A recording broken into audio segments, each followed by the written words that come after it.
আমরা বাজেটের মধ্যে স্বাস্থ্য এবং শিক্ষা খাতে এই পর্যন্ত যতটুকু ব্যয় করি খুবই কম, সেটা খুবই কম। এই জন্য আমরা বলেছি আমাদের জিডিপি 5% পর্যন্ত আমরা শিক্ষা এবং স্বাস্থ্য খাতে ব্যয় করি। 5% অনেক টাকা, আপ টু 5% অনেক টাকা।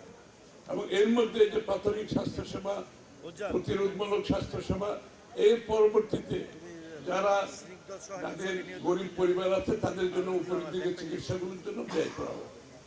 একটা কল্যাণমূলক রাষ্ট্রে আমরা একটা কথা পরিষ্কারভাবে বলেছি, স্লোগান হিসেবে আপনারা লক্ষ্য করবেন যে ডেমোক্রেটাইজেশন অফ দি ইকোনমি, অর্থনীতিকে গণতান্ত্রায়ন করা। আগে অর্থনীতি ছিল কিছু লোকের পৃষ্ঠপোষকতার মাধ্যমে দেশের উন্নয়নের ভাগিদার তারা হয়েছে, কিন্তু আমরা বলছি গণতন্ত্রকে যেভাবে রাজনীতিকে যেভাবে গণতন্ত্রায়ন করার কথা আমরা বলছি, আমরা এখন বলছি অর্থনীতিকে গণতন্ত্রায়ন করার জন্য।